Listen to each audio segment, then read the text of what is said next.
My mom asked me if the dishes were done. I responded by saying Gachiakuta anime. She frowned. Because she knew it wasn't finished. Studio Bones, you did it. You saved Gachiakuta. I was so worried at first, but the first episode was brilliant. I can't believe the manga I picked up so long ago finally got an anime adaptation that I can proudly say it's gas. I think after the first 5 seconds, I got that sticky stuff all over my... I know I doubted you at first, Studio Bones, but I knew you'd never betray me. The animation was fire. The character designs looked identical to the manga. Basically a perfect panel for panel adaptation.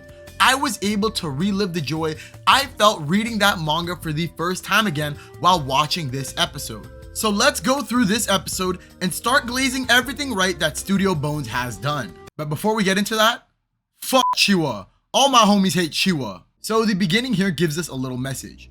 It said that when an object is treated with care, a soul will come to inhabit it. So when trash is thrown out, what comes to inhabit it? Which is basically like a hint towards the power system to come later on, but I like the manga's version of this message.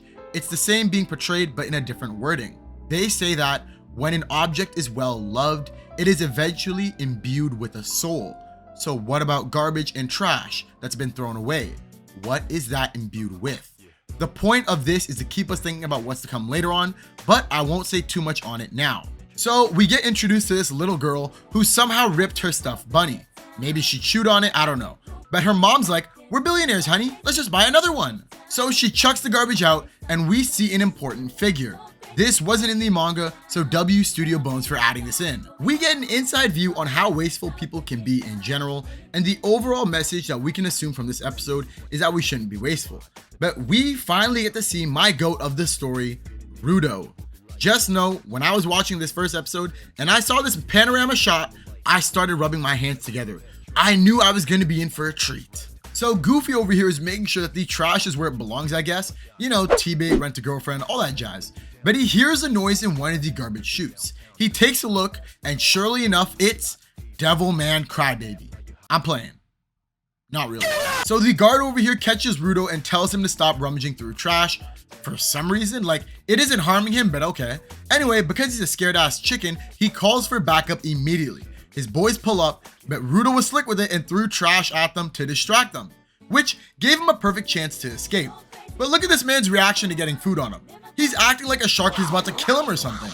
So the guards were quick with it. They locked the entrance, surrounded Rudo, and opened fire immediately. They must have mistaken Rudo for Mr. Popo or something. It looks like all the guards got the aim of a stormtrooper, but in reality, my guy Rudo is really like that. He's on his hardcore parkour type vibes as he easily evades the feds. One of them finally managed to hit a shot, but it was too late. Rudo was long gone. Look at my goat aura farming though. Why is he looking back as if these guys are still behind him? Now we run into Pops, who overhears fine shit talking about the trash raider, and he's got a pretty good idea of who it might be. So he hits a bow and he walks over back to his side of town. But Studio Bones, us manga readers see you cooking over here. We appreciate it. Keep it up with these type of scenes. I rate it. Anyway, we get to see just how truly divided the people are between the upper and lower class. Rudo and Pops are tribe folk, so they live on the right side of town. And when I say lower class, I'm undermining just how awful the state these guys live in.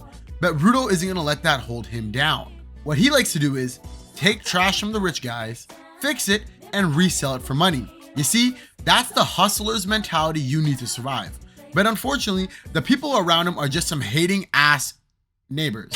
And if I wasn't already upset with these snobby rich kids, look what trash just rolled in. CHIWA.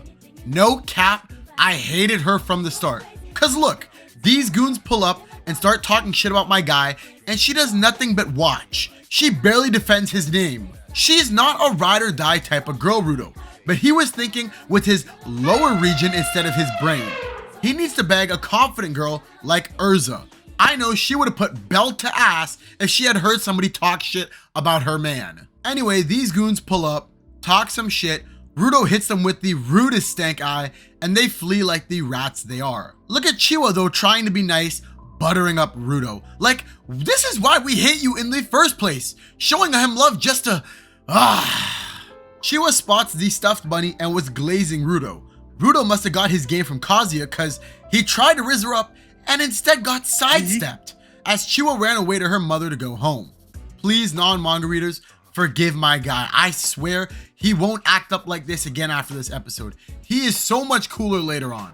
Rudo ends up going home after hugging a major L, and look at Pops rubbing it in his face. That's a W dad in my eyes. So, story time, Pops isn't actually his Pops, it's his adopted dad.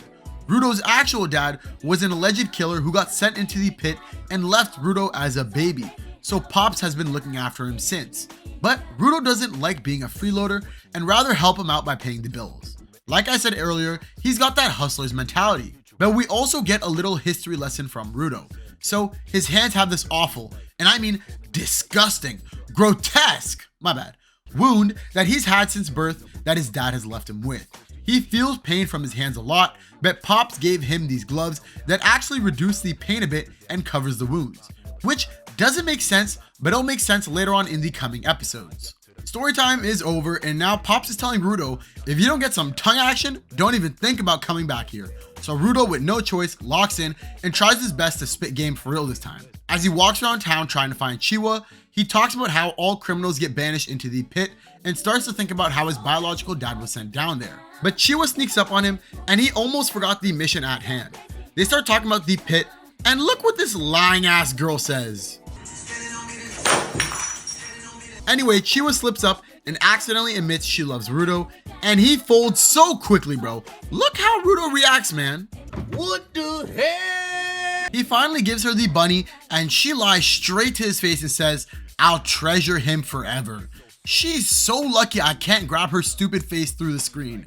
Rudo, on the other hand, is jumping for joy as he rushes back home to tell Pops the good news. Bro was so excited, his whole demeanor changed. Anyway, he finally gets back to the crib, and right as he's about to announce the news, Pops is on the floor on the verge of death with this creepy person on top of him. Rudo, without hesitation, tries to help him out, but bro got winded so badly he can't do anything but watch. The creepy person takes the book from earlier I showed y'all from Pops and makes his getaway. Pops is finally able to muster up some strength to tell Rudo his final wishes. He pulls him close and asks, did you hit though? My bad, let's get serious. He tells him to run and change this awful world they live in. Rudo, before he could even process what the hell that means, the feds pull up and tase Rudo. Things go from bad to worse as they accuse Rudo of killing Pops. Rudo assures them that it wasn't him that killed him, but these guys already have it out for Rudo and they don't even want to hear him out as they hit him with a slumber. He wakes up and finds himself strapped up and ready to be thrown into the pit, with all the haters right there watching. These guys are so fake. Both the rich and the poor were here hating on my guy. Rudo, still in shock by everything that's unfolded, doesn't know what to do. In the crowd, he spots CHIWA. He yells to her to help find the culprit, but look what she does. She calls Rudo a murderer, throws away the bunny, and walks off. I knew it, bro. She was fake from the start, Rudo. I told you. The signs were there. Girls love to play with men's emotions. Rudo finally snaps, and look at him crack a smile at the face of death. That's the GOAT I know and love. He starts talking shit about everyone in the crowd and how stupid they are. And right as he's about to get sent down, look who he sees in the crowd. But it was too late as he falls into the pit. He yells out that he'll send everyone to hell. Again, W adaptation from Bones. I know I gotta pause to see this panel, but still, you'll get kisses from me later. Shockingly, Rudo wakes up, surprised that he's even still alive, but he's surrounded by literal trash. As he turns around, he finds himself face to face with a massive trash beast. Rudo says, the pit, where all filth ends up, trash, people, all of it. It really was hell. And that's the end of the first episode. What a banger. Studio Bones, I see you, bro. I can't believe you made me this worried just to cook up with the first episode. The animation was clean, the first chapter was adapted smoothly, along with some great extra scenes you guys added in. I like it when a studio doesn't mind going outside their comfort zone for an important project. The soundtrack was slapping. They didn't play the opening or ending yet, but I'm sure once those bangers come out, it will slap. And of course, fuck CHIWA. But seriously, this was fantastic. You genuinely surpassed my expectations, and with the coming episodes, I'm sure you'll continue to amaze me and hopefully the rest of the anime community. Surprisingly, the first episode still has a low rating, but don't worry, this story is 1000% a slow burn. Once that snowball starts rolling, everyone's going to be talking about Gachiakuta. Thank you guys for making it to the end of the video. If you enjoy this type of content, be sure to press the like button. Subscribe to keep up with future content, as I'll be making more Gachiakuta videos in the near future. Thank you guys for watching, and as always, I'll see you guys in the next one. Take care.